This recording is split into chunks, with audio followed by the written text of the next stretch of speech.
네, 안녕하십니까. 오늘도 일상기도회를 통해서 하나님의 말씀을 묵상해 보고자 합니다. 오늘부터 우리는 신약 성경에 있는 유다의 말씀을 살펴볼 텐데, 이 유다서는 꽤나 짧은 서신입니다. 한 장으로 이루어져 있는데, 오늘은 그 가운데에 1절부터 16절까지의 말씀을 먼저 살펴보고자 합니다.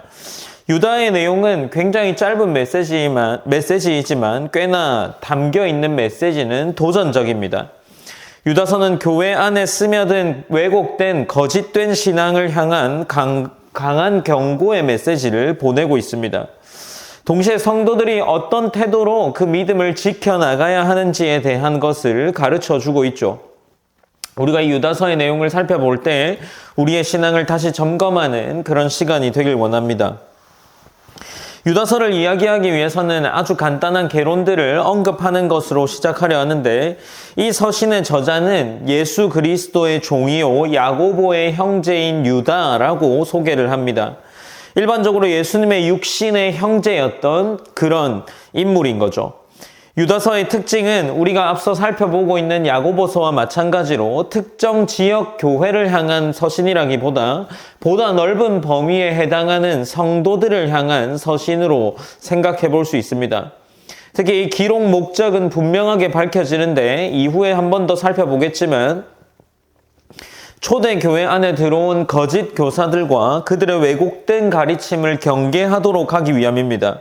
3절에 보면 이렇게 기록하고 있는데, 사랑하는 자들아 우리가 일반으로 받은 구원에 관하여 라고 기록하면서 처음에는 일반으로 받은 구원에 관하여 기록하려다가 그 뒤에 나오는 내용을 보면 성도에게 단번에 주신 믿음을 위하여 이것을 가르치기 위해서 기록했다라는 것을 말하고 있습니다. 그러니 이미 굉장히 분명하게 이 서신을 기록한 저자가 서신을 읽는 독자들로 하여금 왜 이 서신을 기록했는지를 밝히고 있다라고 할 수 있는 거죠. 이 편지는 짧지만 구약과 유대 전통, 묵시적 언어들이 풍부하게 사용되어서 매우 강한 어조로 기록되었다라는 것을 우리는 확인할 수 있습니다. 그만큼 이제 이것들을 생각해 볼 때 당시 교회가 꽤나 위험한 상황에 있었다라는 것을 짐작해 볼 수 있겠죠. 이제 본문을 한번 함께 살펴보려 합니다. 1절에서는 앞서 말한 것처럼 유다 자신을 예수 그리스도의 종이라고 부르면서 부르심을 받은 성도들을 향하여서 서신을 기록합니다.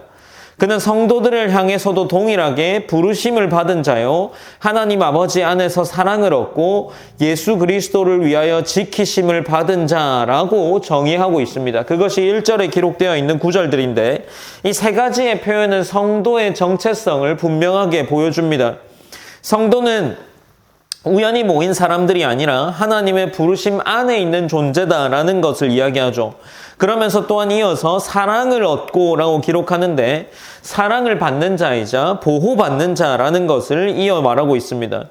이것은 이후에 기록되어 있는 말씀에 이 경고와 대비되는 말씀을 보여주고 있는데, 가장 먼저 기록하면서 이 유다는 이 서신을 읽는 독자들에게 성도들의 위치가 어디에 있는지를 보여주고, 또 이 경고는 정죄라고 하기보다 하나님께서 지켜주시기 위한 너희들을 위한 편지다라는 것을 먼저 밝히고 있는 거죠.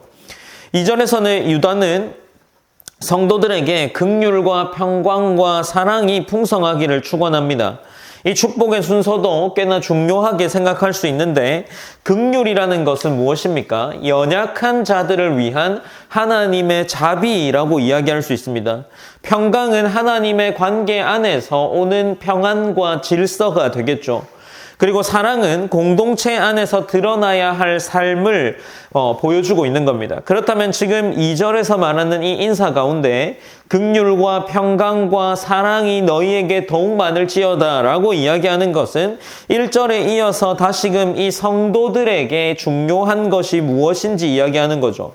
이것은 하나님께서 부르셨고 하나님께서 세우셨고 하나님께서 주신 사랑을 나누어라 라는 이런 순서로 이어져 나가는 것으로 생각해 볼 수 있습니다.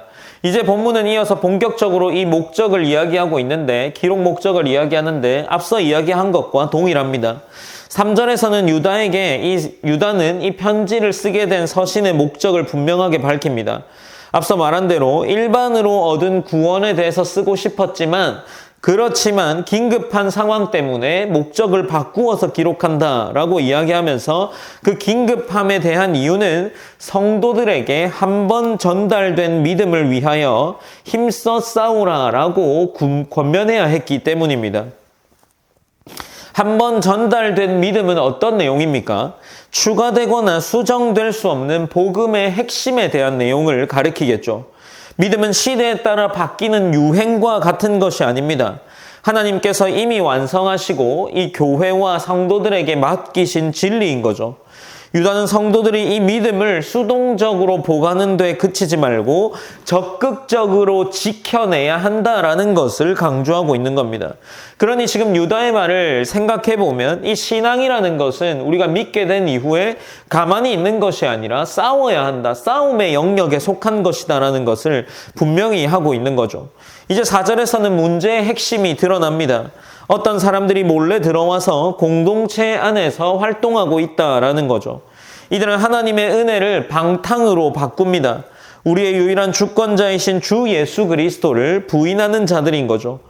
겉으로는 신앙의 언어를 사용하지만 삶과 가르침으로는 복음을 왜곡하고 있습니다. 특히 어떤 것입니까? 은혜를 자기의 욕심대로 사용하는 그런 것에 있어서 정당화하는 도구로 사용하는 것이 그들의 문제였던 겁니다.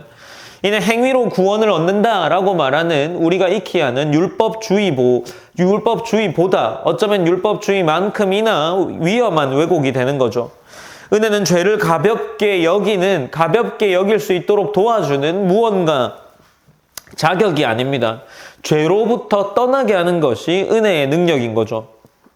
유다는 이런 왜곡을 결코 가볍게 바르고 있지 않다는 것을 오늘 4절에서도 기록하고 있습니다. 이제 5절부터 7절까지는 유다가 구약에서 나타나는 몇 가지의 예를 들면서 경고하고 있습니다. 출애굽 후에 일어난 이 불신앙 그리고 그것으로 멸망한 이스라엘에 대해서 얘기하죠. 또 한 가지는 자기 지위를 지키지 않은 천사들에 대해서 이야기하고 하나는 더 그 소돔과 고모라의 심판을 이야기합니다. 이 예들은 어떤 이야기입니까? 한때 모두 은혜의 자리에 있었지만 순종하지 않음으로 심판을 받게 된 사례를 이야기하고 있는 겁니다. 유다는 이 과거의 사건을 통해서 위기를 해석하고 있습니다. 하나님의 은혜를 경험했다고 해서 자동으로 안전한 것이 아니다라는 사실을 분명히 하고 있는 거죠. 은혜는 우리에게 그 은혜를 지킬 책임을 요구하고 은혜의 자리에 머물기 위해서 오늘 유다가 이야기하는 것처럼 한 번 전달된 믿음을 지키기 위한 싸움이 필요하다라는 겁니다. 이 경고는 우리가 살아가는 이 시대에도 동일하다는 것을 기억해야 합니다. 그리고 8절부터 10절까지는 이 거짓 교사들의 태도가 더욱 구체적으로 묘사되고 있습니다.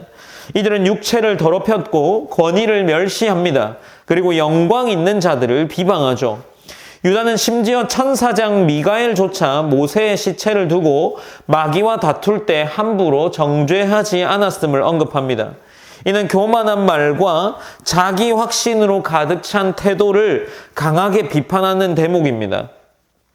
참된 믿음은 겸손을 동반하지만 거짓된 신앙은 어떻습니까? 항상 무례하고 공격적입니다.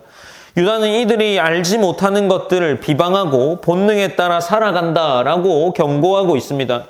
신앙의 언어를 사용하고는 있지만 결국에 실제로는 이성도 경외심도 잃어버린 상태라는 것을 말하고 있는 거죠. 이제 11절부터 13절까지는 이 거짓 교사들을 향한 세 가지 비유가 이어지고 있습니다. 가인의 길, 발람의 오류, 고라의 반역이라고 요약해 볼 수 있는데 질투나 탐욕과 권위에 대한 반역을 상징하는 대표적인 인물들입니다. 유다는 이들을 숨은 암초, 비 없는 구름, 죽은 나무, 자기 수치를 거품처럼 토하는 바닷 물결과 같은 것으로 묘사하며 기록해 나갑니다. 이것들은 어떤 것입니까? 모두 겉은 있는 상태입니다. 겉은 다 있는 것처럼 보이지만 실제로는 그 내실이 아무것도 갖추어져 있지 않은 존재라는 거죠. 공동체를 세우는 것보다 파괴하는 존재라는 것을 이야기하며 강한 어조로 이미지를 떠올리면서 말하고 있습니다. 이 표현들은 성도들에게 분별력 있는 눈을 가져야 한다라는 것으로 이 권면하고 있는 것으로 이해해 볼 수 있겠죠. 이제 14절에서 16절부터는 에녹이 했던 그 예언을 인용하면서 하나님의 심판을 선포하고 있습니다. 주께서 수많은 거룩한 자들과 함께 임하셔서 경건하지 않은 자들을 심판하실 것이라는 내용이죠. 여기서 반복되는 단어가 있습니다. 이 본문 14절부터 16절에 보면 조금은 반복되는 것처럼 보이는 단어가 경건하지 않다라는 표현이죠. 문제의 핵심은 도덕적인 실패가 아니라 하나님을 두려워하지 않는 태도입니다. 이들은 원망하고 불평하면서 자기 욕심을 따라 행하고 아첨으로 이익을 얻는 자들이었습니다. 그들은 경건하지 않게 행하는 자들이었던 거죠. 유다는 이들의 말과 삶이 얼마나 하나님의 중심으로부터 벗어나 있는지를 드러내고 있습니다. 결국 오늘 본문도 동일하게 우리에게 묻고 있는 거죠. 우리는 어떤 믿음을 가지고 있고 어떤 삶의 방향을 가지고 믿음을 한번 전달받은 믿음을 선택하는 자리에 서 있냐라는 겁니다. 유다 1장 1절에서 16절까지는 중요한 꽤나 무거운 말씀이라 할 수 있습니다. 교회 안에 위협이 항상 외부에서만 오는 것이 아니라는 것을 보여주는 것과 동시에 이 믿음을 지키는 데 있어서 꽤나 큰 힘이 들어간다는 거죠. 오늘 이 말씀 앞에서 우리의 믿음이 편리함이나 타협으로 흐르고 있지 않은지는 돌아보아야 합니다. 한번 전달된 믿음을 지킨다는 것은 매일의 삶에서 하나님 앞에 정직하게 사는 것을 의미합니다. 이 하루가 오늘 일상기도회를 통해서 믿음을 다시 붙드는 시간이 되기를 소망합니다. 우리가 말씀을 기억하면서 기도할 때 우리 가운데 전달된 믿음을 결코 가볍게 여기지 않게 하시고 이것을 지켜내기 위한 깨어있는 신앙으로 살아있기를 기도합시다. 거짓 선지자와처럼 우리를 위한 은혜로 사용되지 않고 이 은혜가 하나님의 삶을 살기 위한 능력으로 겸손과 경건으로 하나님의 정직 앞으로 정직하게 사는 삶을 살기 위해 기도했으면 좋겠습니다. 제가 기도함으로 오늘 일상기도를 마무리하겠습니다. 사랑의 하나님 감사합니다. 하나님 우리에게 또한 유다를 살피게 하는 것을 통해서 은혜와 또 믿음에 대해서 돌아보게 합니다.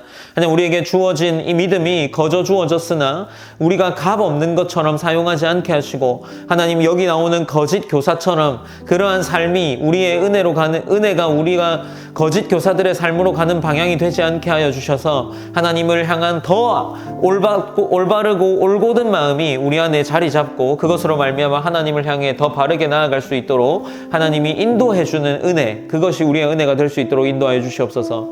하나님 한 주를 마무리하는 가운데 있습니다. 하나님의 말씀 기억하게 하시고 또 주일까지 은혜를 지키며 나아갈 수 있도록 하나님이 함께해 주시옵소서. 하나님께 모든 영광 올려드리며 오늘 하루도 맡겨드립니다. 살아계신 예수님의 이름으로 기도드립니다. 아멘.